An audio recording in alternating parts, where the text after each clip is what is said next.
Bago po topic natin, senyales ng stroke sa babae. Actually, may difference yan. Iba ang senyales ng stroke sa babae, iba senyales ng stroke sa lalaki. So, tingnan natin na. So, both babae, lalaki, di-discuss natin, pero mainly sa babae. Hindi alam to ng karamihan, pero ang stroke, killer ang stroke, mas matindi pa yan.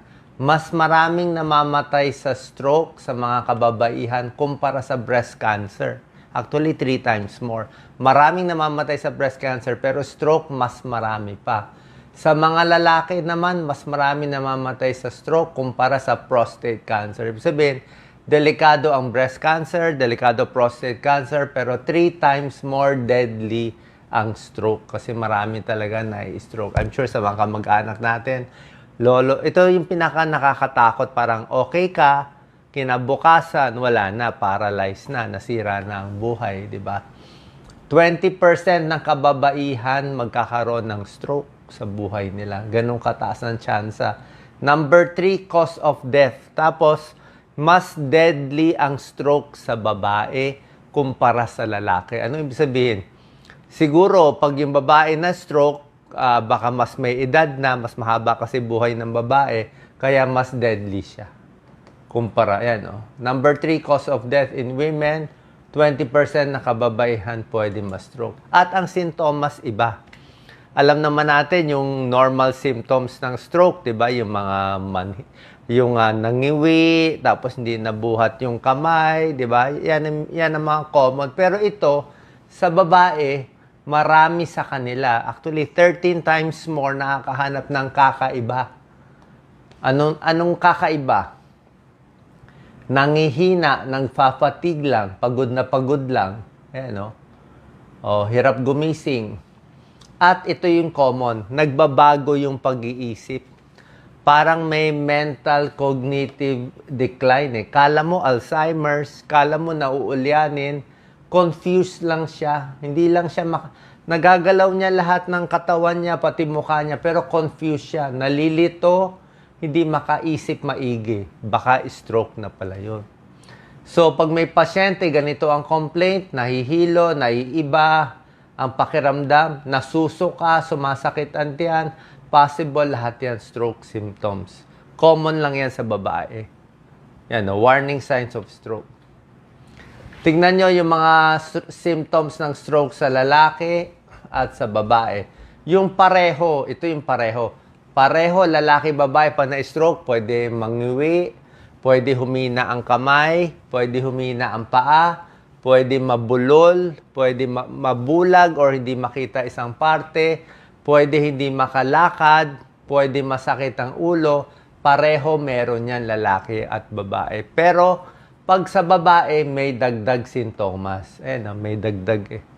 So sa women, pwedeng super pagod lang, pwedeng disoriented, hindi niya alam na saan siya, confused, mabilis makalimot, pwedeng napapagod lang, pwedeng nasusuka lang. So pag ganito sintomas, feeling mo kakaiba na to, pa-check up tayo.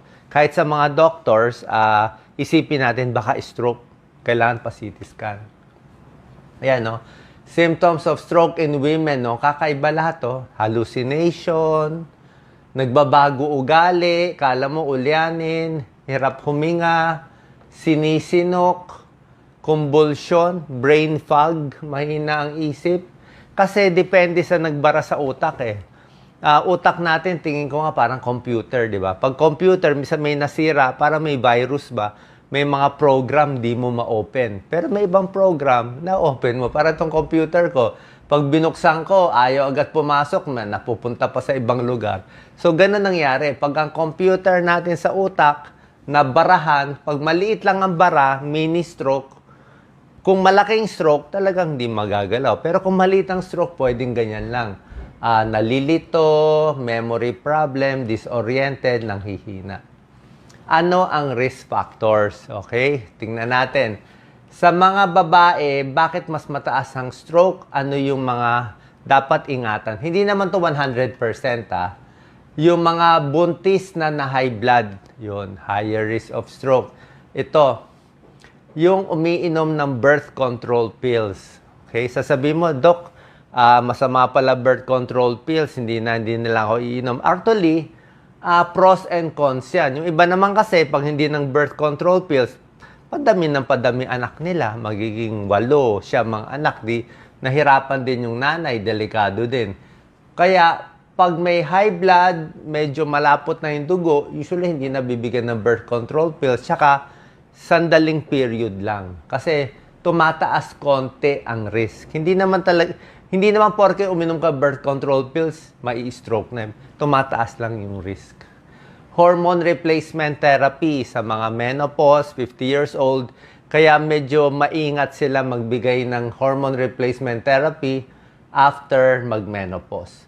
Yung mga may migraine, may matinding migraine na mga babae, pwedeng tumaas ang risk of stroke. Sigarilyo, alak. Siyempre, sigarilyo, alak nakakataas ng risk.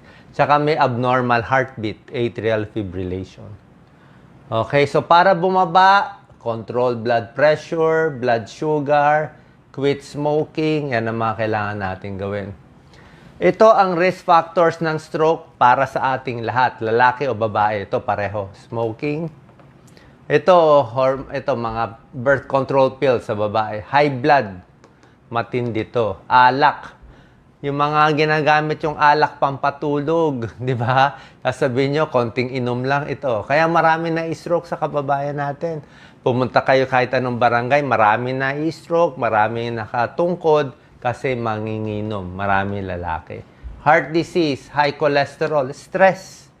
Super stress, super puyat, diabetes at overweight, lahat yan pwede mag-cause ng stroke. High blood, higher risk of stroke, dapat ibaba ang blood pressure 120/80. Pag tumaas yan ng mga 180, 190, delikado. Delikado, baka ma-stroke. Ito na. Ito yung utak natin. Magbabara siya. So, dalawang klaseng stroke.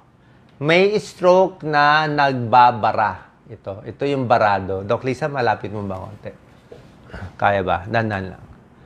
So, ito, nagbara yung ugat. May nagbara. Thrombotic stroke. Ito, barado din. May embolus galing sa puso, nagbara din. So, pag barado, ganito ang tawag. Thrombotic or embolic stroke. Pwede rin pumutok yung ugat. Pumutok, dumugo. Iba to, hemorrhage. Ano mas delikado? Parehong delikado, pero depende sa laki. Gaano kalaki ang nabara dito? Gaano kadami ang dumugo? Depende. So, dalawang klase. May nagbara, may dumugo. 85%, ito CT scan to. 85% nagbara. Mas common to. Yan. Pag nangitim ang CT scan na to, barado yan. Malaki, Ang laki na na-stroke, Sigurado paralyzed to. Hindi niya nagagalaw yung kamay at paa niya, isang parte. Ito, dugo to. Puti. Dugo. Ang daming dugo rin ito. Delikado to. Very lampas 20 cc yan, So, parehong hindi maganda. Pero ito, very serious to. Pwedeng may mangyari sa pasyente, pwedeng hindi makahinga, pwedeng mamatay kasi yung dugo, kita nyo, pinipisa na niya yung utak Pwedeng hindi huminga yung pasyente. Bara, dugo. So, yan ang dalawang klaseng stroke. Nagbabara, ischemic stroke, nagdudugo, hemorrhagic stroke. Meron ding aneurysm, pumutok. Ito, namamana to. Yung cerebral aneurysm. Ano yung common symptoms ng stroke? Yung sinabi ko sa inyo, yung mga kakaiba, di ba? Yung mga nagsusuka, nanghihina, nagbabago memory. Ito yung mga usual. Yan, mga face. Yan, nangiwi. Yan, yung arm, hindi mataas. Yung salita, speech. Yan, yan ang mga... risk factors? Paano tayo iiwas sa stroke? Control ang blood pressure, number 1. Basta okay ang BP mo, hindi ka dapat ma-stroke. Okay? Dapat control ang blood sugar. Pag hindi makontrol, uminom ng gamot sa high blood, uminom ng gamot sa diabetes, dapat normal ang blood pressure, normal ang blood sugar para hindi ma-stroke. Sigarilyo, tigil talaga. Yung puso, dapat regular antibok. Cholesterol, dapat normal. Alak, dapat pigilan. Heavy drinking. Yan. So, para makaiwas, exercise, eat healthy, control cholesterol, manage diabetes, manage high blood, tigil sigarilyo. Yan. Ngayon, pag na-stroke na, tuturo ko lang sa inyo, ito yung pinakamahirap, yung therapy afterwards. Medyo mahina tayo sa therapy, sayang eh. Oo, maraming buhay sana mapapahaba kung maganda ang therapy. I'm sure, 'di ba? Mahal ang therapy, matagal, nadidepress. So, dapat merong mga galaw-galaw, lakad-lakad, strength training. At ito kalaban natin sa stroke, tumitigas yung mga muscle. Spastic siya. Masakit, tumitigas. Nadidepress ang pasyente, nakahiga na lang.